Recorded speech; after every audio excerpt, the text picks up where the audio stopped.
Brother Ron, and welcome to We All Be News Radio and TV, the news-free Dixie for the 21st century.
Hey, good evening. Tonight I got a very, very special guest, man. You know, sometimes when you decide that you want to take on a task, you have to look at people that have kind of like paved the way before you.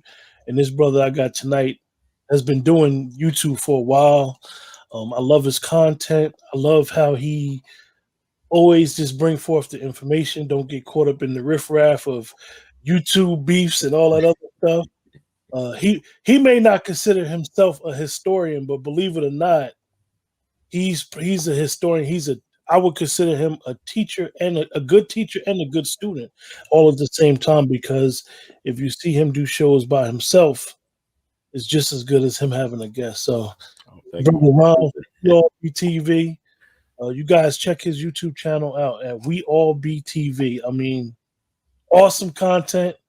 He's interviewed a lot of people, man. When he said the other day when he said he interviewed Sonia Sanchez, I was like, man, I never seen that interview, and I was chasing the interview. It was like back in 2014. I met her, and she was just a beautiful woman. I mean, I was blessed to be able to meet Sonia Sanchez and Nikki Giovanni around the same time. I mean, these are amazing women. They small, petite things, but they just powerful voices, and they fill up a room, and they just, you know, they care about our people. They love our people. You could tell. So Brother Ron, what made you get into saying, you know what, this is what I want to do with YouTube? I don't know what I was doing. I just I think I went to both of Obama's inaugurations. I don't know, went to the red one, those things. You know, we know how everything turned out with that experiment. But you know, we were very optimistic. I think I just started the channel when I interviewed a sister. She was a visual artist that I met at Howard University around inauguration time. And I said, let me start just uploading to this channel. You know what I'm saying? This back in January 2009. Didn't really know what I was doing. There was no blueprint for it. I just wanted to share what I was passionate about with other people. That's always been me, trying to share what I learned with other folks by some type of way or means. So you grew up in Memphis? Yeah, I grew up in Memphis. No, I was born in Knoxville. My parents actually met in college. My father's from Saginaw, Michigan. My mom's from Memphis, and come to find out that my father's 8th grade math teacher is my mom's aunt, who was from Mississippi. Wow. So I mean, they met in college. I mean, I guess I was supposed to happen. Wow. They could see me on their wedding night, whatever. So I was supposed to happen. I guess that's the only reason why they had to meet. So you started your journey. You started your channel, and then you just, all right, I'm gonna just share some. So you always was keen towards learning history and. Yeah, I was passionate because school is not school. I mean, people talking about critical race theory and stuff. It's not the school responsibility to teach you knowledge yourself. You're supposed to learn it from your home, from your village, from your people. Now, if your people don't know who they are, then there's a problem.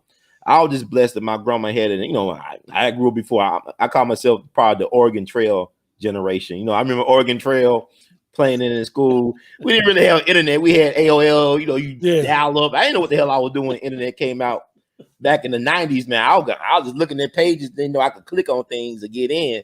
This is back in 97, but when I was coming up, my grandma had a encyclopedia. I mean, the internet for me growing up was the encyclopedia. Don't tell me outdated. Those Britannicas, World Book. But my grandma had like this special Black History World Book encyclopedia from the 70s. So I'll just dive into that when I was in elementary, learning about Medgar Evers and Burt Williams and Emmett Till, and even learned about Nathan Bedford Forrest, the first Grand Wizard of the Klan, and the Fort Pillow Massacre. So I learned all this Black history just from going to my grandma's encyclopedia and just reading stuff, and listening to the elders.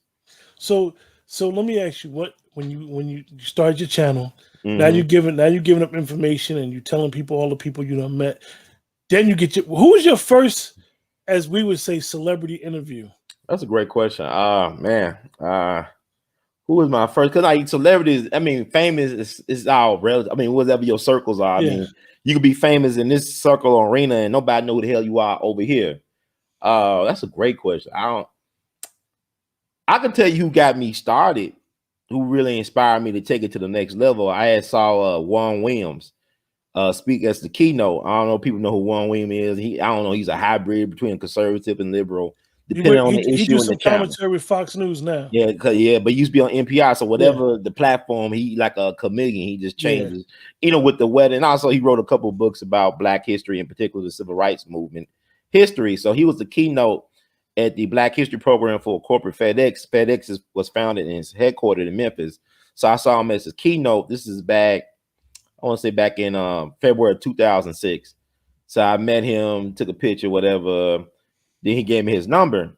So I was telling him that I was just very perturbed by how Black people, in particular Black males, were portrayed in mainstream media. And basically what he told me was, look, man, just get with a group of people, like-minded individuals in your community. Y'all could start a radio program. He didn't tell me how to start it, get on public access TV, but find a way to get in a position where you can control the narrative. So he inspired me to try to keep my eyes open, because this is when I really started. The We All Be thing was back in April 2006. But I went to Reverend Lasimba Gray, who's an activist here and prominent member of our community in Memphis. He's the one that helped spearhead the effort to get the Ida B. Wells monument built here in Memphis. That was unveiled on her birthday this past July. But he had arranged a caravan to go to protest the early voting down in New Orleans. This is after Katrina happened, and we went down there April Fool's Day 2006, and they had the epiphany on that bridge. That bridge where the Black folks couldn't get into that parish. They turned their ass around. I had an epiphany. I said, I want to start something called We All Be, World Enriching, Activating, Liberating, Love, Beautification Experience. That's what the hell I'm doing. But it started as a blog, and then the blog, I talked to Juan Williams. Luck would have it, my mom was interviewed by a sister back in December of 2006 on this platform called Blog Talk Radio. So I saw that as my way. Let me check out this Blog Talk Radio thing. So on January 7th, 2007, I did my first podcast. And first I was doing it because my friends, we would have these, how you have friends, y'all have interesting esoteric conversations, and you be talking for hours. And damn, we should record this for posterity, or just try to have the exchange. First, I was doing it like on Sundays, where I just have my friends from college and whatnot. We'll talk, and then they start falling off. So it's getting to your point. I'm doing like Dick Gregory and them doing. I call that the conversation that nobody think men have, because exactly. I think a lot of times a lot of our women don't think that men really be having these intimate conversations and hold each other accountable. And it's like, y'all don't ever say. I'm like, when men we need that now. It's a sense of urgency for Black masculinity is like in the death throes right now. We could talk about that, about Black masculinity being on, especially with these entertainers. I mean, Jesus. But at first we was doing that, like those conversations you was talking about. And then my friends, they started getting other interests. So I said, this is the era when MySpace was bigger than Facebook. So I started going on MySpace and stuff and try to find people to book. And also I started talking to civil rights veterans. Cause I was telling you, it's a civil rights site with veterans on there that people should look at. It's called crmvets.org or crmvet.org. You know what I'm talking? crmvet.org. So I started hitting up their little speakers list and stuff and contacting veterans from that list and started helping my show. Yeah, it's available right now. There's a lot of interest in veterans on there. Like, you just lost Bob Moses, and I met Bob Moses at the anniversary of Freedom Summer back in 2014 at Tougaloo College, which is outside of Jackson, Mississippi. And, today is actually the anniversary when they discovered or exhumed the bodies of Swerner, Cheney, and Goodman from an earthen dam in Mississippi. Oh, I didn't know that. Yeah, August 4th I call it Black August. Like, I got Louis Armstrong, Satchmo, he was born August 4th. You got Paul Mooney was born August 4th. Barack Obama was born August 4th. You discovered the bodies of Swerner, Cheney, and Goodman August 4th, 1964. So like Black August, like this to me, this is the real Black History Month. This is the month of revolution. A lot of great, amazing people were born in the month of August for our culture. So how'd you? My first person I interviewed was John Hope Franklin, by the way, Dr. John Hope Franklin. Okay, for probably the first celebrity. So tell us about your. I like to say he was your friend as well as all our elders. Baba Dick Gregory. How was that? First meeting him. Well, I tell you what's interesting because it's on us to uplift our people. People say, well, so and so ain't a household name or so and so, and then we got to tell these people's stories. It's on us to tell our ancestors' story. If we don't tell these stories, the ancestors get no glory. Brother named Marcus Jones, who is and was the father of Michael Bell of Gen 6 fame, and people forget about the Gen 6 movement. And so I was like one of the first platforms to actually interview participants and whatnot involved in that movement, including parents and lawyers and a radio personality named Tony Brown out of Louisiana, who coined the phrase Gen 6 before Al Sharpton and them got involved. Because most of the foreign press that was covering it, but with his brother with this very popular talk radio morning show that was on the ground reporting all the incidents. That's Tony Brown.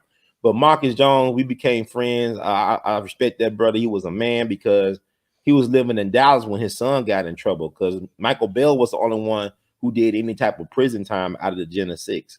So he came back from Dallas, moved back to Gina, became a very vocal voice.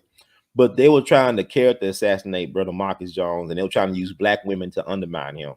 And and that's another story. I mean, but he was the kid that told me, brother Ron, you need to talk to Dick Gregory. So he gave me, I think, Dick Gregory. I'm gonna ask you a question. Mm-hmm. What did you know about Dick Gregory before you actually met him? Did you know like who he was, that he ran for president? Did you know any? I know, he's like, he was a comedian, and I remember the house party thing was give me that Dick Gregory, dude, give me Dick Gregory, like treat like his Kool-Aid or something. I remember that. I didn't know because he was from a different generation. That's some different era. But what the internet has done is like it reintroduced him to a new generation or generations of people. No. Ron, I didn't know anything really too much about you being humble. You probably interviewed Dick Gregory more than anybody that we know. Yeah, I mean, started it. I would say I think it was the Django interview because I started interviewing because when I first, when Marcus Jones told me to contact Dick Gregory, I did. It was somebody that answered the phone at his home. He never had his phone number. His phone number was always listed. But people do not. We don't know how to research. But a lot of our greatest public servants, they always have been accessible. If you're a true public servant, a lot of times their phone numbers will be listed. In spite of the death threats, they would have all their information listed in the white pages. But when I called them was because Marcus Jones, who's deceased now, and I didn't know he was dead until Dick Gregory died. I didn't know he'd been dead for almost 3 years before Dick Gregory got ran over down in Gina. Some type of way on a highway. I don't know what that was about. But he fell out the truck and he got ran over on the highway, and people said it was an accident. I don't know. But anyway, the Django interview. I started interviewing Dick back in March of, I want to say it was March of 2011 or something like that. And that was on Blog Talk Radio. So I started, but then it wasn't until we did the Django thing. I didn't think nothing of it, man, until Dick called me the next day saying, man, you know what's going on, man? He had his wife on, hey, man, you know who called me? Quinten Tarantino. Jamie Foxx, Reginald Hudson. Thank you. And you ever need anything, any interview, you holler at Neil. We'll make it happen. I got that recorded somewhere, but it was that Django thing that really started getting people interested in Dick Gregory's point of view on things. You know what's funny? I heard him. I don't know. I think it was on one of your shows. It was about 4 years ago, 3-4 years ago. Mm-hmm. He spoke about the origin of King Kong. Oh, it was Jack. And I was blown away. So when the movie came out, people was like, "You going to watch?" I was like, "No." I was like, Dick Gregory said that movie came from the Jack Johnson thing. I said no. I said I refuse to do that. I'm boycotting that movie. And, Dick had amazing because he was the first time I heard that black folks invented hockey was from Dick Gregory. Dick was privy to so much information. People trusted him with so much. He was his own like one man social media. Before there was an internet, you get things Dick Gregory, it get out to about 1,000 people. So people say, why don't nobody try to kill him? They try to kill him, but what's the point? Once he, Dick Gregory get it, like his son say, Christian, he'll go to Kinko's, make 1,000 copies and pass it out to people. Say, what's the point of killing him now? It's already out there now. It ain't no point. Yeah, his you know, it's funny because a lot of times when people, if you haven't listened to him and you listen to him like one time, you'd be like, you know, he all over the place, but he's actually giving you so much information and he's Yeah. giving you a starting point where to look. And Mm-hmm. you know when he get, see, the universe don't lie. Right. You know, the universe of God, he just don't lie. He'd be like, Yeah. huh, listen to me. You know, That's right. That's I right. even be imitating him, man, because like I told you, from really listening to him on your platform and then watching the documentary, The one and only Dick Gregory on Showtime right this now. Yeah. this man, he did a lot, man. He He touched a did. lot of people, and he was like, he was the bridge for us from his friends, Medgar Evers and Martin and Malcolm. He was the bridge. He was the true information bridge, because a lot That's of right. times, like you always talk about recently, nobody talks about Medgar Evers. No. Nobody never even. Oh yeah, he worked for the NAACP. That's it. He got killed in Mm-hmm. front of his wife and kids. But Mm-hmm. nobody, you know, they don't talk about him. If they talk about him, you know, it's an image award. They trying to get something out to them. Right. Right. They won't give him no bodyguards while he was alive, but they'll speak over his body, like they'll wrap his dead carcass around whatever they trying to do to sell what they selling. But Dick, without Mega, there's no Dick Gregory. That's not the Dick Gregory that we know and love and celebrate. Yeah, Without him meeting Mega, because Mega is an interesting dude. Because like there's not that much speech material, but evidently he was a motivator because he just had them guys on the spell. Even Lena Horne was under his trance. I don't want to know if they had. I just don't want to know if they did anything. Please don't tell us. Merrily, please don't tell us if they did anything. I don't want to ruin. You know what I'm saying? I don't want to hear it. You know what I'm saying? They already did the Dr. King thing. Please let them yes, stories go with the grave. it's amazing how with the elders back then, Mm-hmm. how they got information. They were serious with that word of mouth information and Oh keeping yeah. secrets and supporting each other. Like you said, Medgar was able to pull Dick into what was going on down there, and then Mm-hmm. Baba Gregory being so known, it was like, oh, now the cameras is down here. Yeah. Um, I was thinking about that when in the movie, documentary. I was thinking about how I remember Baba Gregory was talking about Malcolm would be up north talking about what Martin doing, while Martin down there getting his butt kicked. Malcolm up there talking slick, like you, like you ain't really did. We getting our Right. butt kicked down south, and you up there in New York. You don't know what it's like, like on these front lines, and Right. Right. amazing men there, and they definitely passed on a legacy. So you always say, everybody used to criticize you because you felt they felt Baba Gregory used to be yelling at you. Yeah. Why you felt like, that way? Oh man, but you talking about like Chris? I mean, like you grow and you got to develop a thick skin about it. It is tough. I mean, to deal with somebody screaming he was like a drill sergeant or whatever. Like you're doing like basic training or whatever, it's boot camp. And I remember it's funny how I've been a supervisor before on the job and dealing with people older than me. And a lot of these black people being their feelings about you tell them something this way you say it. I was like, just take out the garbage because that's your job. I'm not telling you because I'm trying to challenge your manhood, but you sign up for this. Take out the garbage. That I ain't trying to be your drinking buddy. Yeah. And Dick was trying to get people ready for what is coming, what is happening now. He knew what was coming down the road. It's through your channel that I really got a grasp of what is really going on, because you kind of like sit back and be like, why ain't no changes going on? And Right. then Exactly. you haven't Baba Gregory on there, and then like Judge Joe Brown, it's like they telling you they was there and they still putting work. They were still putting up to Baba Gregory passing on. They were still putting work in, and right. Nobody, you ain't gonna see mainstream media put a camera in their face or a microphone in their face. No, but all our great leaders, they believe in the power of us telling our stories to our own media platforms. Now, I had a chance to speak with Dr. Bill Cosby about 30 minutes on Sunday, and he was just talking about the importance of telling our stories and being good stewards of our history and controlling our narrative. And that's one of the reasons why he tried to buy NBC. And if you look at all our greatest black leaders, they all either started some type of media organization or they utilized the media to this great effect. You think about Malcolm X, he started Muhammad Speaks. I'm right down the street from Beale Street where Ida B. Wells started the Free Speech and Headlight, or Frederick Douglass, the North Star. You go back to the Freedom's Journal, or I think the New York Age with T. Thomas Fortune, the Guardian with William Monroe Trotter. Some of my greatest and brightest minds knew the power of having a media platform to amplify their respective messages. Even Marcus Garvey with the Negro World. Just the list goes on. I mean, if you're a great Black leader, you got to have an interest in telling your story from your perspective in controlling that narrative. How do you view like what's going on now with and I don't want you to say nobody's name about a lot of the YouTube content creators. Do you feel like the YouTube content creators that is tapping into a consciousness that's waking a lot of people up? I mean, we still are human, right? We got our frailties, we got our egos. I try to sidestep some of the nonsense. I'm not above it. I'm still a human being. Sometimes I get caught up in the madness too.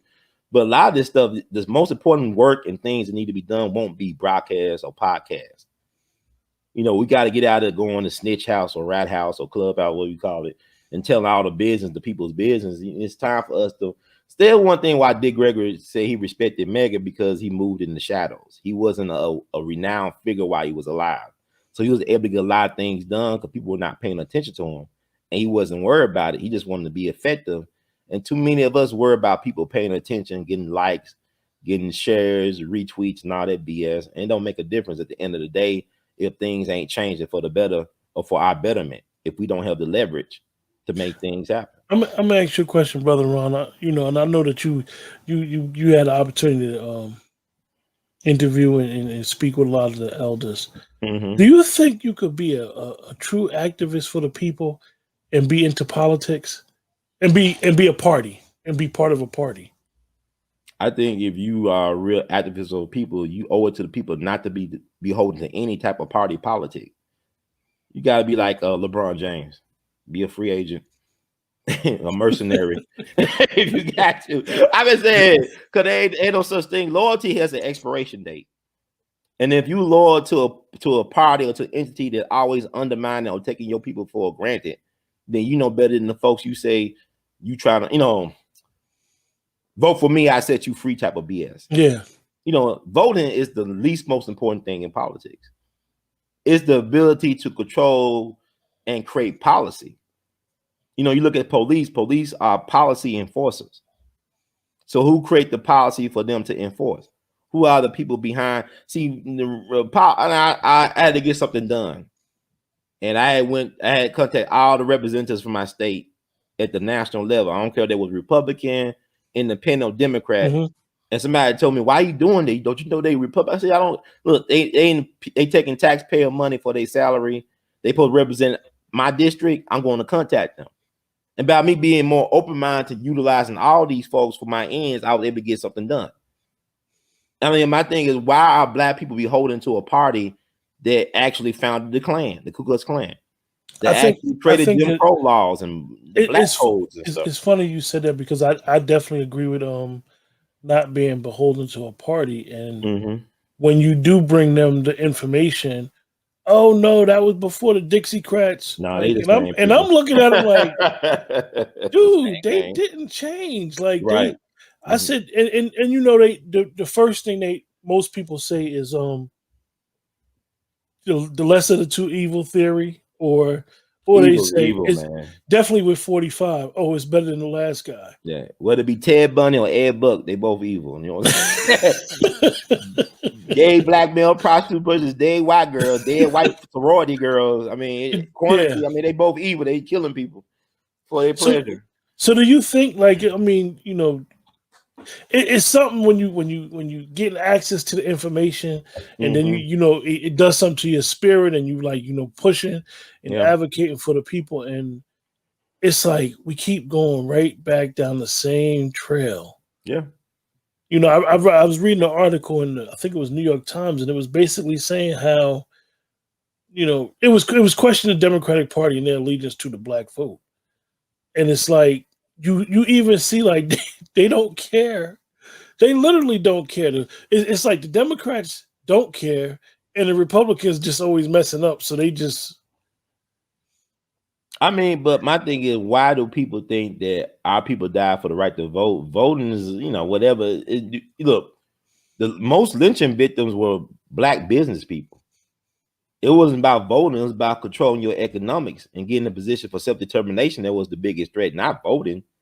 Why voting the biggest threat when they control the vote? If they control the ballot, why it is the biggest threat? But if you control your economics, then you can't control policy.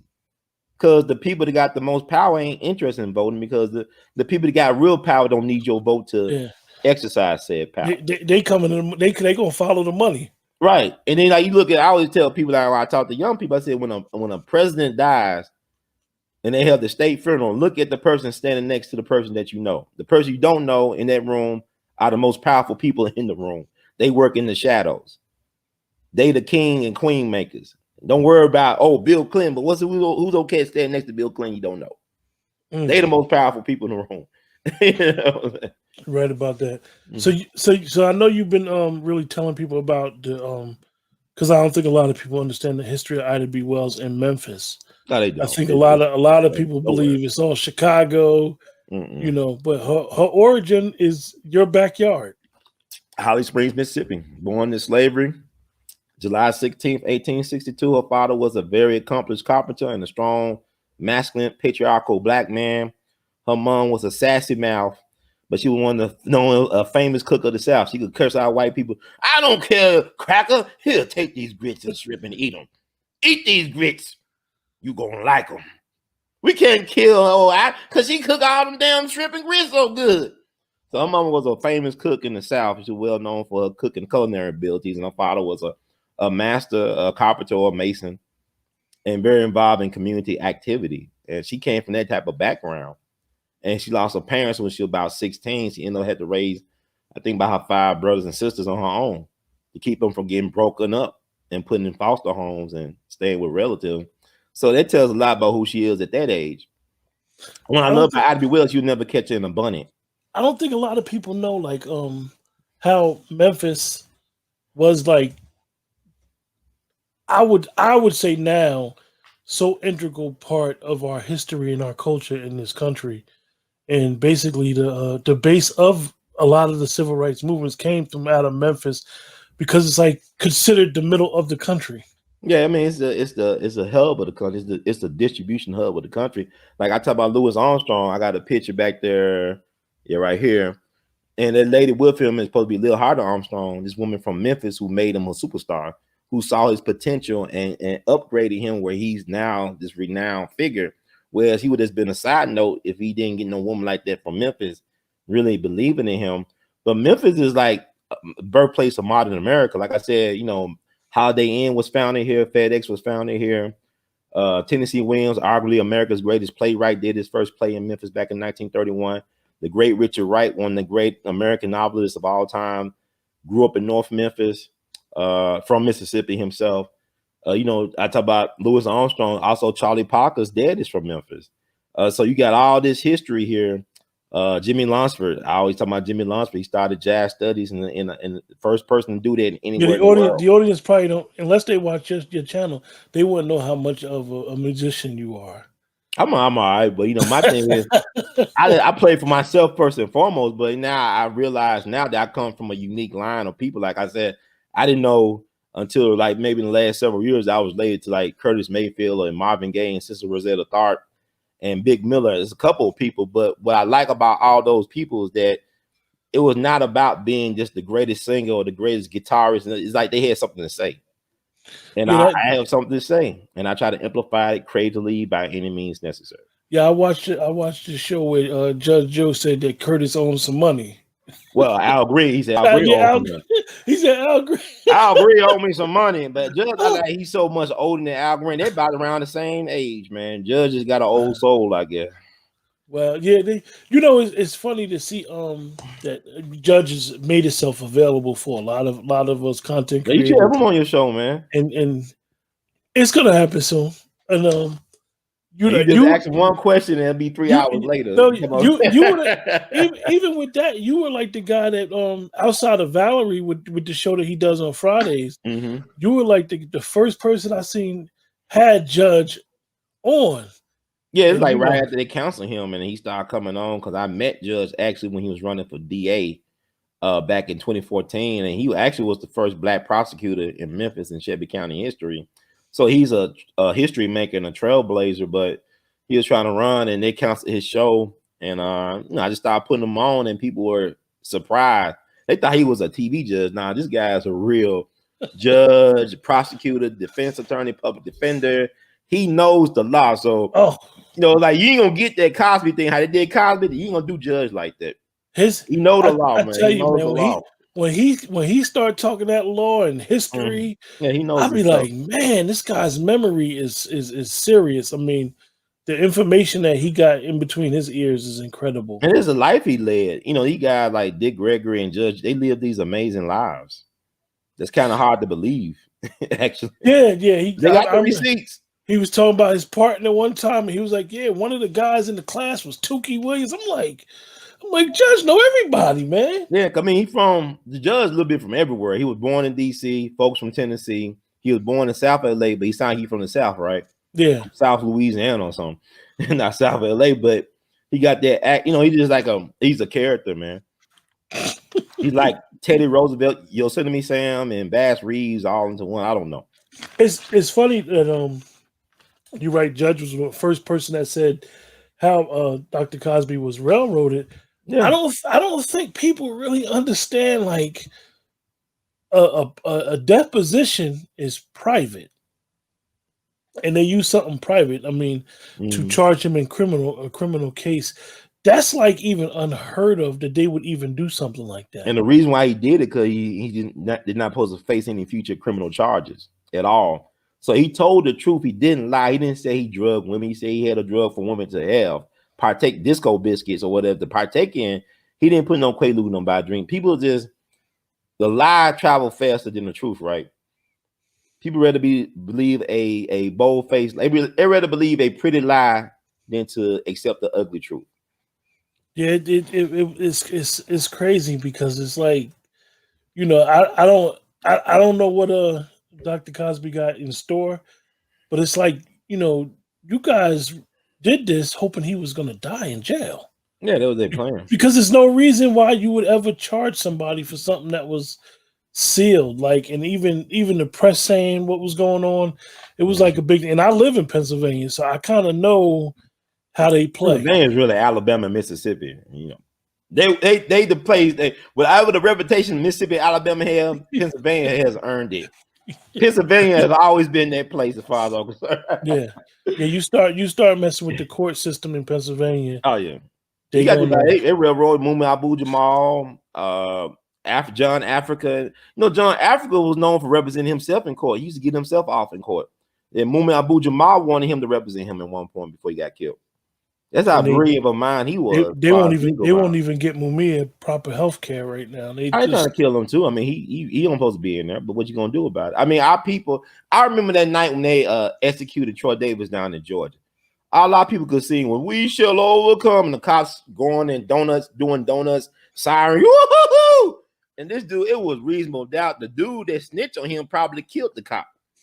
And that's the crazy thing about the Troy Day. But when you are people that don't respect yourself and allow yourself to constantly get disrespected, this is what you get. If we was a strong people, a lot of stuff that we are dealing with now, if people really love Ida B. Wells, the thing that she was standing on back in 1892, we should have followed through on what she was standing on. But they ran her out of Memphis. That means she could never. They ran out here before she was 20. She was 29 years old when they ran out here. She was just 29 years old. Wow. If she ever stepped foot in here, they was shot on site. They would have lynched her on site if they ever saw her. Nowadays, all they gotta do is give a joker some money and some biscuits, and they done sold everybody. And not even that much money. This is really ridiculous. How much you get out of Negroes like that? I was actually shocked. After Mark Lamont Hill interviewed Judge, and it went viral because of the way Judge reacted. Yeah, rightfully so. It's funny because I actually have been a little bit lenient towards Mark Lamont Hill lately, trying to understand him, and I don't think he is as bad as people make him out to be.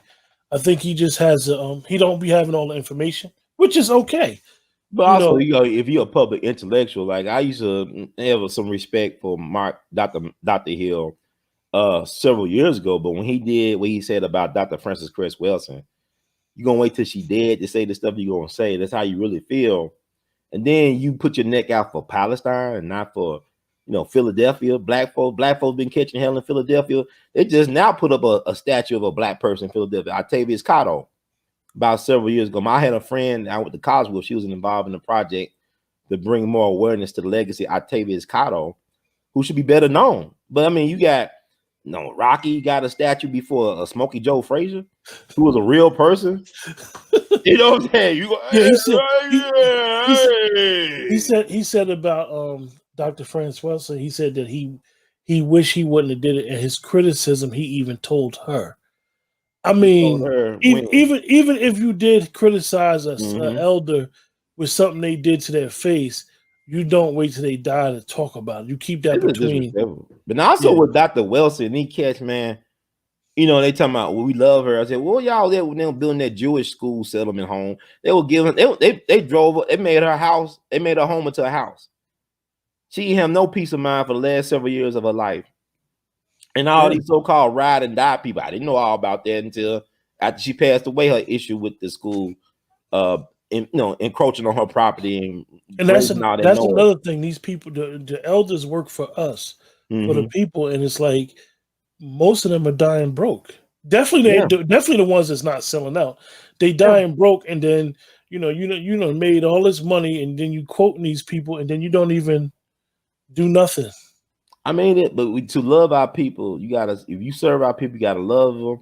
Because we don't love ourselves a lot. We can't show love to people that love us because we don't know how to love ourselves properly as a people. And there, and I, like with Bob Moses, I mean, he should be a household name. The work he put his life on the line before there were cameras down south. Document. I mean, they lost a lot of people, disappeared and stuff. It's funny with Bob Moses. I remember his face when I was a little boy, like all the time. The face just always was familiar. Like an owl face. It's like and then when he passed away, I'm like, totem pole face. I remember his face. Yeah, I remember his face as a kid. You know, and even with Baba Gregory was funny. I'll never forget as a little boy, all they talked about was Baba Gregory. He gonna go on a hunger strike. And then, like I said, to see the documentary and how he almost basically killed himself. I mean, he wasn't just fast; he was starving himself to death. Yeah. Because the first hunger strike, he was about 300 pounds, and he went down to 96 pounds. Wow! And that's starvation. It's not that he just fast. If you don't understand, because a lot of people think conspiracy theory about they killed Baba Dick Gregory. Now, Baba Dick Gregory was committing a slow form of what Huey P. Newton would call revolutionary suicide. Okay. No, he was sacrificing his own well-being for the love of the people. Yeah, and then he was doing it over a marathon type of thing rather than something. And then I didn't even know about until the documentary. I didn't even know about the business. I ain't know nothing about like that house party that Dick Gregory didn't get. Gregory, but it was more like as kids, it was more like a joke. And then you always see a comedian. You always see Baba on TV, and it's like, okay. He was an ex-comedian, so you didn't know if he was playing or he was serious. But his comedy, and it's funny because the connection with him and Dave Chappelle. Right. They're not. If you really listen to them, they're not comedians. They use real life situations to make you laugh, but also make you think. I mean, humanists, right? So it's like they in the same lane as a Mark Twain, somebody like that. Yeah. So it's like you know when they used to be like, got that Dick Gregory. I'm like, what are they talking about? Like, Dick. But he was keen. It's funny how he was keen on health. Like even when you would have him on, I remember one time he was talking about, as he would say, got to drink your water. Right. And he was talking about purified water. And I'm listening to him. He like, don't drink. He's like, why would you drink purified water? It ain't got nothing in it. He's like, they took everything out of it. He said, don't drink purified water. Right. And if you go walking, he said, don't run. He said, because your weight is hitting that pavement. Oh man, a million nights, man, I would just turn your show on, even some of the oldest ones with him, and just sit back and just listen to him. He put me to sleep, man, because a lot of like I said, his information is timeless, man. I mean, he was a godsend. He was sent by God, man. He did his job, and it's paying off for a lot of people. Yeah, He helped so many people, man. Like even with this Olympics thing, like I talked about the Olympics, it actually was the '64 Olympics that he protested, but Dr. Harry Edwards, who was an East St. Louis native, saw what Dick Gregory did back then, and Dick thought it was in vain, but it led to them guys protesting in the '68 Olympics, so they raised their fist. That's directly from Dick Gregory. Even Kareem Abdul-Jabbar said he got politicized or radicalized by listening to Dick Gregory speaking in UCLA or in LA somewhere. Wow. Yeah, Dick is a powerful man, man. I mean, he's a powerful man. How you feel about Dr. Edwards, man? He be in and out. Like I knew that he was advising Colin when Colin took his stand, and then he's like, he did a couple of things in public, then he disappeared, and I'm like, I mean, he's a smart man. I mean, he's a brilliant strategist. He know how to play with these white folks' psyche. I read a story from New York Times from '88. They talk about how he was getting all this money from Major League Baseball and NFL to advise them how to deal with black players, especially from the inner city. I mean, I always had respect. I didn't know. I mean, I'm just looking for him on documentaries, and I think he just plays the game, man. He just he knows how to play the game. I can't be mad at him for it. He's doing something right now with the NFL. Last year. I heard his, I heard that voice, and that voice is real distinctive. It's very distinctive, yeah. I'm like, but he had disappeared, and I'm like, okay. But I know that he was advising Colin, and it's like he got him a check out of that. He gonna get paid. Yeah. I respect that though. I respect that so much. Like you said, something about Colin, great ones die broke and stuff. Even with Colin, I was back and forth with his stance, not because I just felt he was allowing certain entities to play him.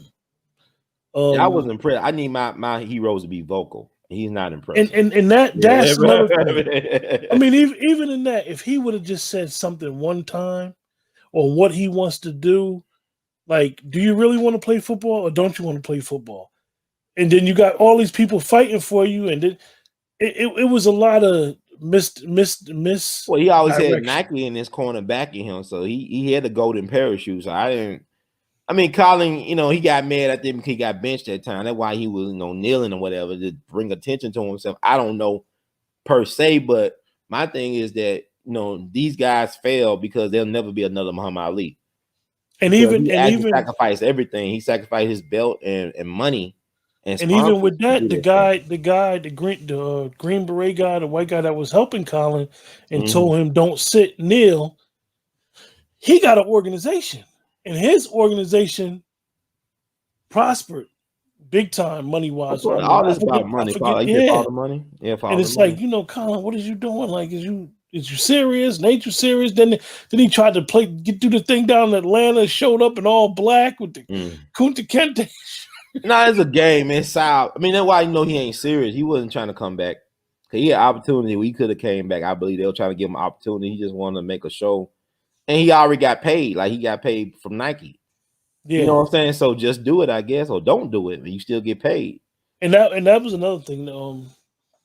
Why I asked you about the thing about the activists with politics. It's like I have a major problem with Nike and what they do, because their athletes make it seem like they're standing for social justice, but do we realize what's going on over in China? Now, you could say, well, that's China's problem. We worried about over here. But at the end of the day, you getting money from Nike, and then you talking about our government and the stuff, our problems we got over here. But look at what they doing over there. And it's like, LeBron tried to speak out, see what happened. He got spanked, right? Yeah. He had to apologize, when he tried to support the Houston Rockets general manager at the time. Yeah. I'm saying then he threw him under. Then he threw the general manager. I mean, but America. I mean, to me, LeBron, I'm not interested in. He's not an intellectual to me. Just open up some more schools. Just do what you do, but don't try to be not Malcolm X. Okay, you don't have to be Paul Robeson. Just be an entertainer. Just be you. Stick to dribbling and. Do you think that we expect too much from our athletes? We expect them. Yeah, they entertain. They distraction. They court justice. We shouldn't expect these things. They're not soldiers, not revolutionaries, they're not mercenaries. They're not statespeople, diplomats. They're not that. They're okay. They could be ambassadors for their sport, but they're not people that we should be taking serious in terms of politics. Yeah. I mean, I'm not knocking them because They shouldn't have to fear for their life every time they get and step into an arena to play basketball. Jesus. They shouldn't have be no sniper scope or every time they're playing basketball or running track. It's kind of stupid to me. You want to put a microphone and you want to ask them about social events. They don't even be knowing what be going on. No, they don't even know what be going on in their own homes with their side chicks and stuff. You know what I mean? Look, I noticed the new one with LeBron is, has he been vaccinated or not? Like they trying to figure out, and I'm glad he hasn't said anything, because don't nobody need to know your personal it's kind of really what you've been, and it's like they want. Ask Simone Biles if she ever had an abortion. Ooh. You know, my body, my choice, right? So same thing with the other stuff. Yeah. It's funny how that works. And the whole vaccination thing it's amazing how they making the vaccinated think like the unvaccinated is the enemy, and just it's a funny game they play. And then when you've been around for a minute and you see it, you like, that's one of the oldest tricks in the book. Y'all still trying to do that, and people are literally falling for it. You see what they did in New York? They're telling people, "Oh, no more public places." You gonna tell 8-12 million people that? Oh, good luck with that. Yeah, just imagine your business though. You're not going to be asking people that. You might be like, come with a mask or whatever, but you don't care. You're trying to make money. So many people lost money during this pandemic. You think you're gonna be asking people about, oh, you vaccinated? Or you not vaccinated? Like even like the eviction moratorium. I mean, it's kind of weird. Well, it's a big social experiment. It really trying to phase out. They trying to depopulate. They purging, they thinning the herd. They just trying to make everything automated. You know, they try to make us subordinate dummies and zombies and stuff like that. And some people we should be pushing back at this point as people. But none of us ain't pushing back. I think the how they use the pushback is, it got to be race. You got to be, you got to hate the Constitution. And it's like nowadays, this country was built off of dissent.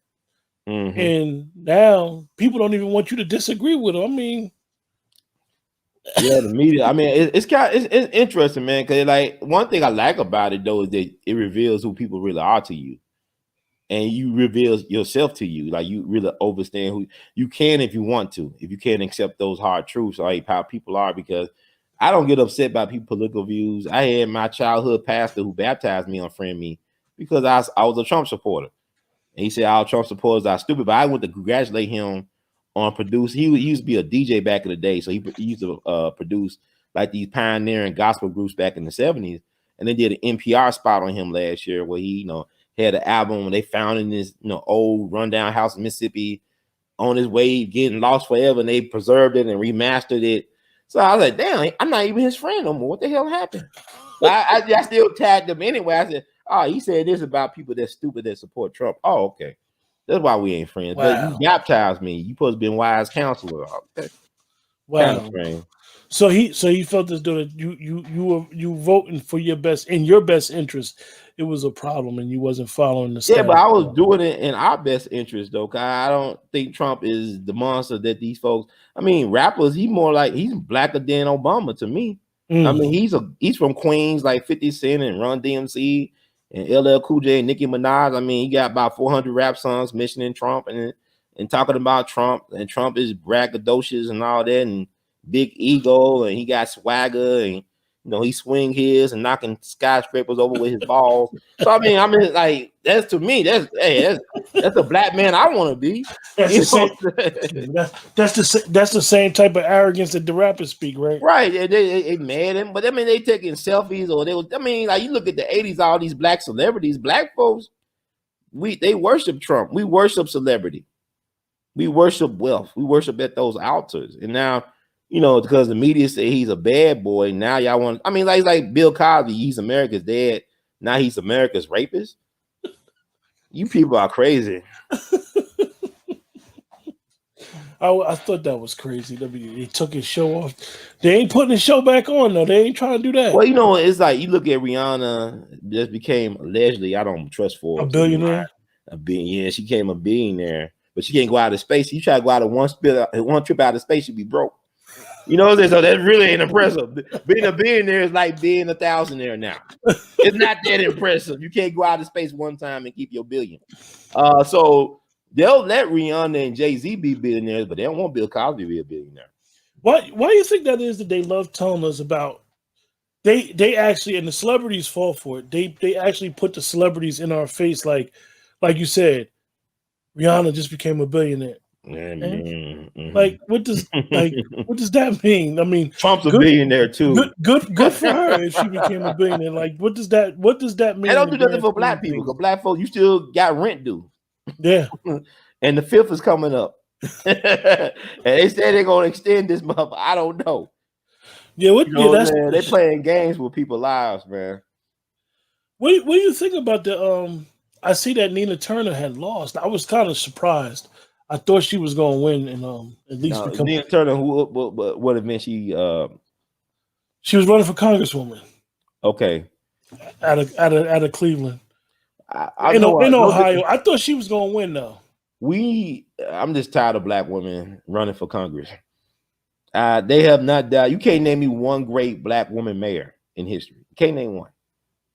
You can't name one. So why was this big dude? Why we got a woman police officer here, a police chief in Memphis? I'm not impressed. And I'm not trying to be funny about it, but it's something about this is the type of America you get when you try to destroy and emasculate black men. You won't let black males be men. This is the type of weakness you get. And our communities are suffering from it because we already had this experiment with the matriarchy. It has failed. In education, in economics, in the community, it's failed. In the home, and in politics, it's not working for us. It's funny because the judge talks about that a lot on your show. How and then you do the show with Dana about manning up and taking responsibility and understanding. It's about great nations is known by the men and this, that, and third. It's funny how when you tell people. When you tell particularly females, for example, the roots of feminism, that this was not our movement, this was their movement, and they basically did it because they hated us, and they'll tell you, "Oh, I'm not a feminist," but really, you follow the ideology of it. You say you ain't, but every chance you get, you're treating your sons like garbage, and then treating a man in your life like he's a servant or something. Basically, ATM or whatever he is, or dildo, a human dildo. I don't know. I mean, just not with respect. I mean, black men are the least respected and protected class of people in America. It's not black women. Because people always talking about what Malcolm said. Malcolm, that was about maybe 50-some years ago. But if he was alive today, and see, black masculinity is in the death throes right now. Yeah, I don't think a lot of people understand what happened after Malcolm died, like how they attacked the black family, like with welfare, and they said, "Oh, we got to separate the husband and wife in the black homes," and black folks was like the most married people before all that happened. Like black folks, we believe in family because even after the Civil War, one of the first things we doing trying to find family. Yeah, that's why family reunions are so important to us as a people. Yeah, so what they done to us through these institutions to break up the family. But one of the first things Bill Cosby said when I listened to him on the phone on Sunday, he said that revolution starts in the home. His father was a drunk and alcoholic and left abandoned his family. He was living in the Richard Allen projects in Philadelphia. Look what he was able to do. But his thing was trying to encourage, because I always say people, the real trinity is the black man, woman, and child. And when we work together is when our greatest victories occur and when paradigms are shifted. And when we work against each other is when we have our biggest downfalls. Yeah. And we chop these generational curses. That's definitely what's going on now. I was shocked that Jamel Hill, she married to I guess a black male. I used to really like her when she first graduated from college and she was on ESPN. I'm like, wow, she's real intelligent. She worked on the way up. She was the first black woman on Sports Reporters. And then she just started like, her Twitter fingers got crazy. And then she had, as Paul Mooney used to say, she had her nigga moment when she tweeted about Trump and ESPN showed her like, nah, you causing us a little bit too much controversy. We got to let you go. And she still get a little crazy. I mean, it is what it is. Like our people are crazy. I mean, look what we're going through right now. It's insane. What we've been willing to put up with for generations and decades. You know, enough is enough. But when we are going to really realize that enough is enough? Yeah, and then we both had our talk with Carmen, man. Yeah, Dr. Carmen Johnson. Yeah, Yeah, that's interesting stuff. Carmen's situation is really crazy. I come from that dealing with the court system in my life, and the amount of time they gave her was crazy compared to what her charges were. I mean, really, they as we say, they should have finished her, but it lets you Yeah. know how they railroaded her, man. And it's really, I mean, but she was playing like she was in the system. She was an officer in the NACP at the state level. Had the kind of the Jack and Jill Boulay thing going on. I mean, she fit the mold of why they don't protect people like their own, but they'll be the first ones they eat is their own. yeah. I These think type of places. I have a man, brother Ron. I have a major. That's like the list. The NAACP. Did you go to HBCU? No, I should have went to one. I didn't go. And I went to watch you in St. Louis. I mean, even the HBCUs, I have a lot of friends that went there and went to, Howard and Hampton. And I'm very skeptical of HBCUs, man. It's because it's like most of the people I know, only thing they did was. Who started you, for the most part, why were HBCUs started, historical black colleges, universities? Oh, yeah, they were started by them people. Yeah, so they have as endowments. Yeah. Well, they these former slave owners where they have their mulatto kids, where they get a good education. Like the Ivy League schools were started by these drug dealing, slave holding pimps who wanted their stupid sons to be educated. Yeah. I mean, look at George W. Bush, for example. I mean, this man's a legacy. I mean, he's average this and average that, but because of his bloodline and who he's related to and last name, you get access to all the top shelf stuff. Yeah. Then you got a lot of brilliant people that never had, Dr. W.E.B. Du Bois would never have been hired at Harvard. They never wanted him, even though he's like the man who invented American sociology. How do you feel about him and Booker T? I know Judge be going in on Booker T. I mean, Judge, I don't feel the same like Judge does about Booker. I feel like Booker T actually was assassinated for some of his political views, especially when it came to U.S. occupation of Haiti, because he was really vocal about the U.S. occupation of Haiti. He wrote an op-ed, I believe it came out October 18th, 1915, in the T. Thomas Fortune's New York Age.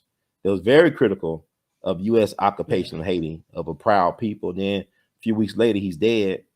And his last speaking engagement was at Yale, home of Skull and Bones.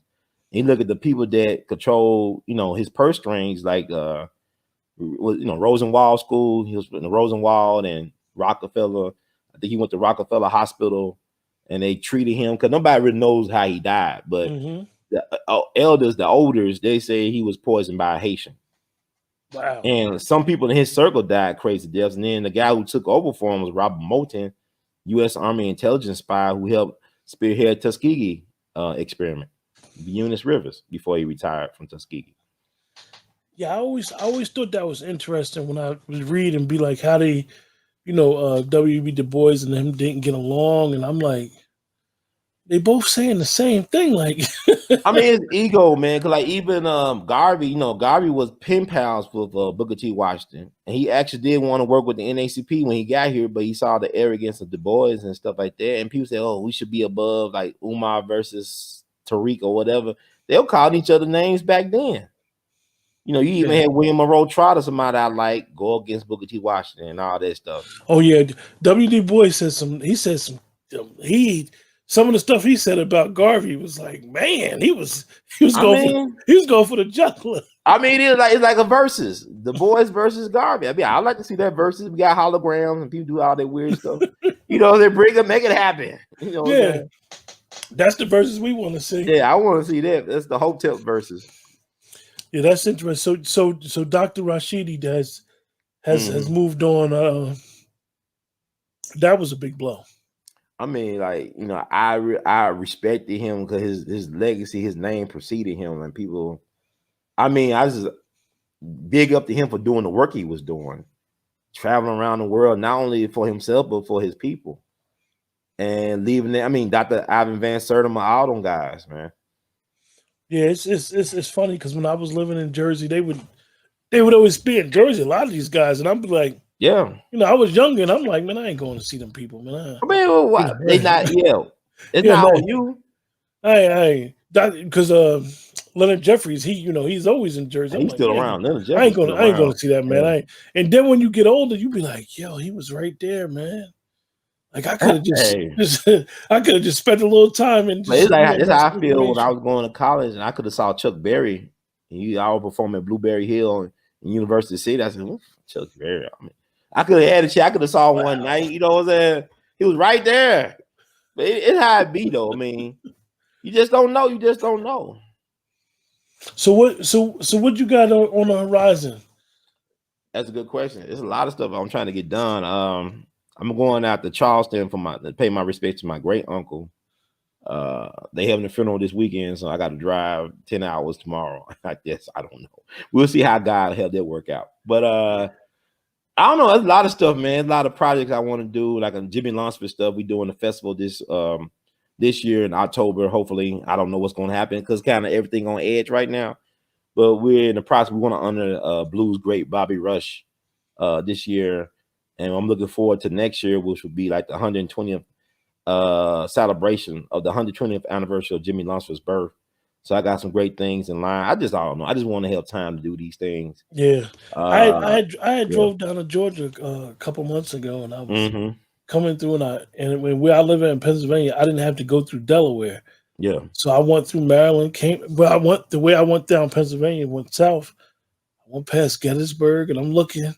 And I'm one of them guys that like history, so I'm looking at these places and I'm just shaking, looking at, and you start playing this stuff in your head. And then when I got to Georgia, I went to Stone Mountain. I'm like, you, it's like these places are like a myth when you read them, and then when you see them, you be like, yeah.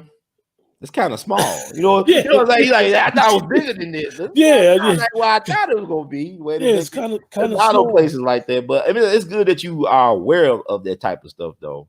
Because a lot of folks, like I tell people tell me I gotta go overseas, and it's stuff in your backyard you have no ideas there that you should look at. Yeah, because believe it or not, the town that I grew up in, Jersey, the last battle of the Civil War was fought at like the base, right behind the baseball field. We used to play baseball. Hey, so they got a market there, because what happened where Washington was at in Morristown, they was trying to get through the back way.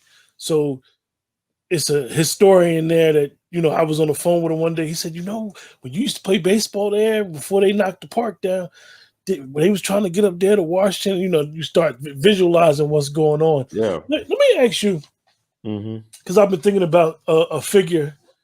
A historical figure lately, and I've been trying to understand his mind a little bit. How you feel about Hoover? Which one, Herbert or J. Edgar? J. Edgar. I believe he probably was a self-hating black person.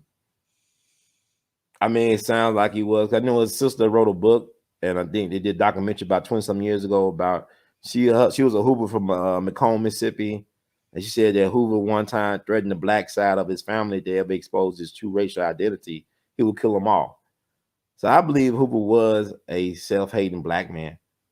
I mean, for him to do the things he was able to do. You think? Because I was thinking about him always behind the scenes on all of our black leaders at the time and their connections with other countries. And I was saying to myself, did Hoover really was he really trying to protect the Republic, or he just hated black people? That's a good question. I mean, can they be one and the same? I mean, it is America. Because if you notice, Brother Ron, it's interesting because Barbara Gregory, Judge Joe Brown, people that we love, they don't be on anti-government stuff. They just be educating us with what's going on, and a lot of the elders that have moved on, a lot of them be having these allegiances to other governments. You know, they be like deep down socialist. Yeah. And Hoover, like, really, he would say he was trying to protect the republic. He But could have been doing that because Thurgood Marshall, one of Judge Joe Brown's heroes, was an FBI informant. Yeah. And Judge, Judge, no, he was an FBI informant. Well, by the way, no by the way, shit, no FBI informant. We ain't gonna try to act like this. You want to talk about the boys? Except this one right here. He was the original G-man. Right? No, Judge. He was FBI informant. It is what it is, man. But he played the game. It's like Dr. Harry Edwards. He playing the game. He understand how the game is played. He played to his greatest advantage. And I don't hate the player. You hate the game, don't hate the player. Yeah. So Judge be trying to justify it. Yeah. No, Judge. No. Like we try to say, well, Hubert Humphrey was an alpha. I mean, yeah, he's an honorary alpha, Judge. When you meet Hubert, I met him in 66. Well, he was made an honorary one in 65. That's the alpha historians. They ain't me saying that. Don't like he's getting his ass paddled and stuff back in the 30s. Yeah, I always thought it was funny how the NAACP, when you read how they used to send Thurgood Marshall places, that was the beginning of clout chasing, because they would send him to certain places just to get notoriety for the. He had to fight. I mean, he had to fight for his life a couple of times. I'm not saying he's a pushover, but he was the informant. Wow. I mean, he had to preserve his life several occasions. I mean, he was no punk. He was out there on the front lines every now and then. I was telling somebody that because I was looking at because of Trump, I was doing a bunch of stuff following a lot of the rulings that SCOTUS was doing. Mm-hmm. So I asked a friend of mine. I said, why people always told us that Clarence Thomas was a sellout? I was like, the man don't talk. I said, the man ain't talk since he been in the Supreme Court. He said one word where they made a big thing, and him and Scalia both said something where he talked. And then I wound up listening to a couple interviews on YouTube, and I'm like, Clarence ain't as bad as people made him out to be, man. No, he very well. I agree with you on that, because I just think he made a choice. He chose to live a certain type of life, and he's willing to pay the cost for that. But he's not. It's like Herman Cain. People misclassified Herman Cain. I mean, to me, Herman Cain was blacker than Obama. I mean, he's born in Memphis, raised in Atlanta, went to Morehouse, married his black sweetheart, been married for some years, still a black one. Well, I got a culinary background, so we can't. I would never say nothing about Herman Cain because he was the president of the National Restaurant Association. I mean, he was a brilliant guy, but then he was probably one of the most qualified people to ever run for the White House, but because of the color of his skin, they didn't want to take him seriously. But I think Herman Cain was not a bad guy. He just had his own point of view, the way he saw it. And most people forget, most black people were Republicans at one point. Well, this Democrat, I mean, like, I don't care what party you vote for. I mean, that's your business. My thing is, we should be able to get together on something we all can agree upon and work on that issue. Don't worry about all the things that divide us, but focus on some of the things that can unite us behind something, so we all could get something. I think right now people are like politically exhausted. Like it might pick up back during the midterms. But I just think that most people right now, they don't even care who's the president. They just, it shouldn't even matter who's president, as long as you got your political game on point. Like you look at Harry Edwards, it doesn't make a difference who is the commissioner here and there, as long as he get his paycheck and he gets his agenda met and served. The voting thing is meant to tire you out, because it's not about what people think it's about. Voting is not the most important thing in politics. Yeah. Harry Edwards, boy, I tell you. I mean, he's from East St. Louis too, so he got that, he got that mindset. He like Miles Davis. This cat, Miles ain't the greatest trumpet player, but he got the most out of his music abilities, man. He got more than a lot of these cats got out of there. Were you shocked that President Biden said that about George Floyd? That his death was more important than Martin Luther King? Not really, because look who was Joe Biden, and he's a Klansman. I mean, basically, look who trained him. Eastland and Stennis and shit, Bird, and name them all. Thurman. I mean, he's their wet dream. He's a Dixie wet dream. I was shocked that they started building all those George Floyd statues. I'm not impressed with George Floyd. I mean, I hate he lost his life, but don't I like this man? Look, build some statues for Sonny Liston. He whooping police officers' ass. I didn't know. I mean, Sonny Liston, y'all, I like Ali, but we should have been loving Sonny Liston because he whooping police officers' asses. I didn't know he was beating that many police. I mean, he was in St. Louis whooping police officers' asses, sending them to the hospital and shit. I didn't know that, man. I said, y'all lied to me about Sonny Liston. He wanted to be the people's champ, but I guess he was too dark and he was too much of a thug for the NAACP. But you know, my thing is, I don't look at people like him having tragic lives. I look at a person was born the 24th out of 25 children, never learned how to read and write, didn't know when he was born, didn't know when he died, but yeah, he became the heavyweight champion in the world. That's a successful life. Yeah. I mean, I look at DMX, the fact that he made to 50, wow, that's a miracle. Yeah. But he left some stuff behind. He left a lot of kids behind, a lot of music behind. So it was not a tragedy. Billie Holiday is not a tragedy. Man, shit happened to you while you were alive. Shit happens.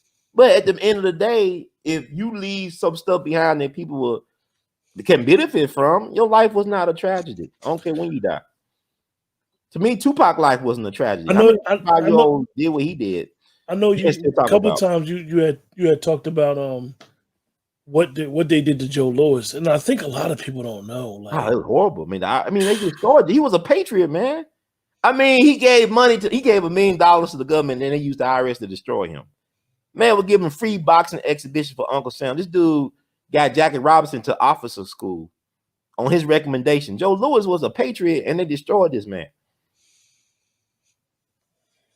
What did he do? Because you know, it's usually the game. Probably right? Dating, sleeping on white women. They told him to sleep on white women. You know, they'll let you play the game. They'll let you play the game. You make the deal. And then I don't think he did. I just think that. Like America, it's like, okay, with Jesse Owens, that lie they told about Hitler snubbing. Hitler didn't snub Jesse Owens. Franklin Roosevelt snubbed Jesse Owens. Because Jesse Owens said it wasn't Hitler, it was Franklin Roosevelt didn't invite me to the White House when I won all the gold medals. That would hurt him. His own country that he represented did not invite him to the White House. And it's crazy because I'll never forget when Dr. Cosby's son died, right? And I had an older guy tell me, he said, that was the warning. And I'm like, what you mean? He's like, they killed his legacy. So, you know, you're younger, you don't be understand. I'm like, what you mean? He's like, they killed his son. They killed his legacy. So I used to always go see him when he come and do a stand-up. I used to go see him and you know, Dr. Cosby, I never got offended by stuff he said. A lot of people would get offended. I just thought why they get offended? Because it was true. Yeah. I mean, what I mean by true is it's like the baby.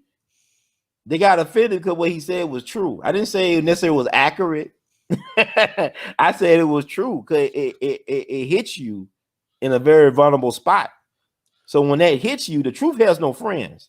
The truth is what it is. One of the things you said, and I want you to tell me and tell everybody. You said that Dr. Cosby did not get a return on his investment. Explain that. He did not, because he invested in institutions that were supposed to be B1, Black First. He invested in people, and people try to say he was selfish. And he gave $200 million to HBCUs. He gave money to Black arts. Like he invested in Spike Lee's Malcolm X movie. He invested in Melvin Van Peebles' Sweet Back Badass song that would never got made. And that, soundtrack was done by Earth, Wind, and Fire. So I mean, he did a lot of things. A Black Stuntman Association helped get Black makeup artists into the Hollywood game. Did a lot of things that he didn't try to seek credit for, but I'm saying, like, he invested in his people, and his people would not even give him the benefit of the doubt. It got to hurt. Without any evidence, here you got Larry Nassar, the Olympic medal doctor, got all this evidence of him doing this to these girls, not women, these were girls. And you got these institutions covering up for him for years. And even paying restitution. Yeah, and he collected stimulus.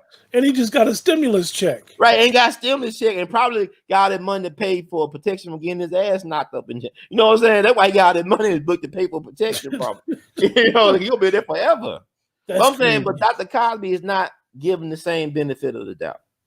Look at that. I thought about that. I thought about Larry Nassar with the Simone Biles thing, because I don't think a lot of people remember that she was his quote unquote last victim. Right. So even with them talking about, okay, she gonna bow out because of mental health issues, which is totally fine. y'all should be still talking about this monster. Y'all should be still talking about this Well, guy. you know what they did? The media talked about it and they buried it again. Like it's like the Loch Ness monster. It came up for air. The Loch Ness monster came up for air. Then it go back down the Loch Ness. Now, what did we see? What we just saw? Nah, man. Fuck on the other. Yeah, she's a quitter. Oh, man. Quick. I said, damn. She overachieved. You know what I'm saying? She won 30 plus medals and she got moves named after her. She was so bad and mean and great that they had to deduct points because she was too damn perfect. It's like Barry Bonds. It's like you motherfuckers cut 3 years off his career, and now nobody never ever gonna break that home run record. That's what God does.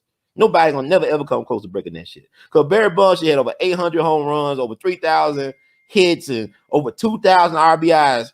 And they took that from that man. They took 3 years of his whatever he had left. He was using something that they didn't know about, and it wasn't illegal. Cheating, though? You didn't know? They using stuff right now they don't know about. He said it was called clear. They didn't know nothing about it, and it was illegal. And it leaked out that he was one of the people that tested. They wicked, man. Well, you know, okay. Here's the thing. You remember, I remember when Mark McGwire and Sammy Sosa were doing a home run thing back in '98. And I remember reading the St. Louis Post Dispatch. I was going to school in St. Louis. They said, well, you know, Mark McGwire, he's using androstenedione, which is outlawed in NFL, but it's not outlawed in baseball. So how is he cheating when y'all have no rules saying he can't use androstenedione? I think it's called androstenedione, whatever. Yeah, but he was using that. And they were talking about it openly. So why are you going to shame him several years after he retired on it? And y'all allowed them. Y'all knew that they were doing this. I mean, but Barry Bonds was already a Hall of Famer. And my thing is, they walked him so many times, so how did he have an advantage? You know what I'm saying? Like, okay, even not to me, everything evens out. Yeah, I don't understand. Baseball's a game built on cheating anyway. I tell you that one year when he broke the record, man. I used to be a big baseball fan, and man, you threw him one pitch to hit through the whole game, and it was gone. Barry Bonds, they ain't nobody like Barry Bonds in the history of baseball. I mean, I know Babe Ruth and he was great, Ty Cobb, but there's something about Barry Bonds. Ain't nobody like that, man. He won 7 MVPs for a reason. He had the skinny Barry Bonds and the big Barry Bonds. His eyesight alone. It's hard to hit a baseball. Hell, it's one of the hardest things you could do in sports. And it's funny. it ain't like his eyes got better when he got older. He picked his spots, man. He had so much dominance over the batter box. Man, he made the pitchers pitch the way he want them to pitch. Yeah, but it didn't pitch to him. I mean, it's just like most intentional walks, most walks of all time. I mean, you look at Albert Pujols and them guys. It just it's hard to look at. It's hard to look at Albert Pujols and Miguel Cabrera. It's just so hard. It's like Willie Mays going on too long, but they cut Barry Bonds. Even Willie Mays said he had at least 2 more years left. That's his godfather. Yeah. Willie Mays was great, you know what I'm saying? But I used to be a big baseball fan. I used to be too. Like, it's so hard to watch now. They don't even got no style. It is like I strike out or I hit home run. And they don't market to the black man no more. They stole it from. You know what? They were tired of us. Because look at who are the greatest baseball. We lost Hank Aaron this year, but the greatest baseball players, even you rank them like Major League, a lot of them came out the Negro Leagues. So Hank Aaron, Ernie Banks, Willie Mays. A lot of them cats came out the Negro Leagues, man. So how is the Negro Leagues inferior to Major League if a lot of your talent came? Roy Campanella, Don Nuke. I mean, like a lot of these guys, man. Yeah, I met Roy Campanella. He was staying when he was an older man. And it's tragic how it happened to him with the car crash, but I mean, he was a hell of a baseball player. Yeah. So how you let's talk about the action. Oh man, I forgot my thought, Ron. That's all right. It happened to me all the time. It'll come back to you. So you were saying about the Ida B. Wells. So they just had they unveiled the statue, I know, in Chicago. Yeah, they had it on the former site of the Ida B. Wells projects. And then they came to Memphis on Beale Street near her newspaper office. She used to have a newspaper office in First Beale Baptist. That's a black church on Beale. And they unveiled her monument here. And like it's more like the one in Chicago is more of an abstract tribute, and this one's actually you have a life-size statue. Really, it's not life-size because Ida B. Wells is like 5'2", but 6 foot Ida B. Wells ain't bad. Yeah, I was having a conversation with a friend of mine today. We was talking about the Nikki Giovanni and James Baldwin interview that interview that was floating around. And I was kicking it with it, and I said, that's funny. They always try to say that we Black people have a problem with homosexuality. And I said, what's funny about this interview? That's a great interview on relationships, and you had her. She was LGBTQ, and he was LGBTQ, but the conversation was excellent. And they gave a lot of information, and they're our heroes. And I just always think that I was thinking about the kid, the baby, like what he's going through now, and it's like, you done messed up, buddy. I mean, he made those deals though. They make those deals. That's why they do them. Like he's part of their group. Yeah, and I like some of the baby stuff. I have no issue. Like I don't I don't expect them to fight my battles. If I'm criticizing them because they're not being more vocal about social justice, then what am I doing? You know what I'm saying? Like, why I'm watching them? Fuck this motherfucker, man. I'm going to pay-per-view. Hey, man, you better say something about George Floyd, man. Goddamn. Shit. Eating these popcorn and shit. Nachos and hell, y'all better be marching out there. Shit, I'm watching y'all, man. I'm paying for this premium cable, nigga. I'd rather see like they should do like what Harry Belafonte did. Just put your money down. If that's what you want to do, just put your money. You ain't got to say nothing. Just put your money towards the cause. I mean, just like do fundraise. Like put your money down. But Dick Gregory them knew that back in the day, though. My thing about why LeBron James can't be Ali because back in those times, them athletes was not making the type of money they're making now. They had to work regular jobs a lot of time in the off season or go to night school or whatever they were doing. Yeah. So they could relate to the average person in the streets or in society, the working class person. A lot of them still was kind of working class. So that day is gone. And who gonna take care of LeBron if he fall on the sword for the people anyway? We ain't gonna. I wouldn't do it. He shouldn't fall on the sword. He push somebody. Give me 50 feet. Then he give me 50 feet. He push somebody out the way. Job perfect. In our eyes, we should consider him a winner already. Like he won in life. Like let him be. Like we shouldn't even be holding him. Well, they're gonna get him. They always get it because he's the first billionaire athlete. Well, to make $1 billion as I don't know. Like, why do I care about them getting $1 billion when a lot of us can't get no damn stimulus check? I ain't worried about no Rihanna money. What the hell Fenty gonna do for me? Well, brother Ron, appreciate you joining the show, man. It's been fun, actually. I needed this, man. There's a lot of stuff going on. I'm gonna have you on again, but I gotta get you. I gotta get you on my show as well. I mean, this is awesome. We'll figure it out one day. We'll figure it out soon. I know. I gotta have Dr. Short on again. Man, my audience like Dr. Short for some reason. I know why. I mean, Dr. Short is a fascinating man, but he's, Doctor, I believe in freedom of speech, but damn, Doc, it's YouTube, right? Damn, you want a platform to come back to, Dr. Short? Damn, be more discreet, brother Ron. I hit him. Look, I've known him for like a year. So I hit him. I said, "Yo, I ain't heard nothing from you. You ain't sent me no articles." And he like, "Yeah, they took my account." I'm like, "Oh my goodness!" And then when I seen him start another account, he would always be like, "I'm going live." So I'd be watching, and he start his stuff late at night or early in the morning. I'd be watching, and next thing I know, the account gone. I'm like, maybe best because Dr. Short is the truth teller, though, man. I was telling people, I said, like the dude what he doing, like Malcolm X, he was broke when he died, right? He didn't even have a house to his name or anything. Yeah. Was it $21 he had in his pocket? Probably holes at the bottom of his shoes. But I'm saying, like, people don't understand this is a thankless job.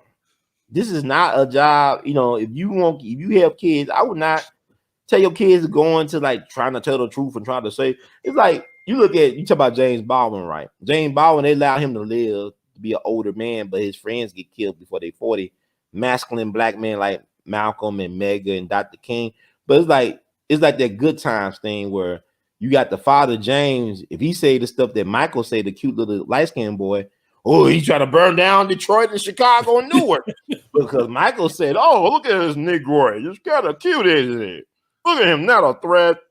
It's like a proud to the people. He's like a Teddy Rock fan, a Teddy Rock nigga. Right. You know what I'm saying? But they don't want black masculine man around. They don't want black masculinity around at all. And this is what we getting. Wow. with that, everybody in the chat, thanks for joining the show. Appreciate you, Brother Ron. Stay on for a second. Wait till I close out. All right. And close the show.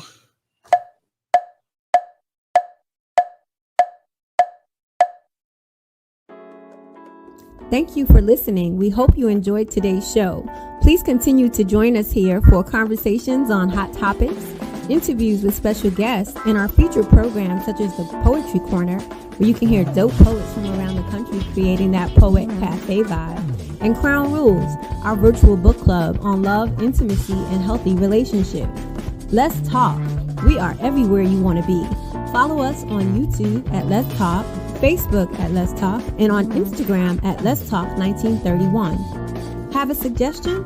Give us a call at 570-795-4283. Or for business inquiries, please email us at ltalk5600@gmail. Let's talk. I water you, you water.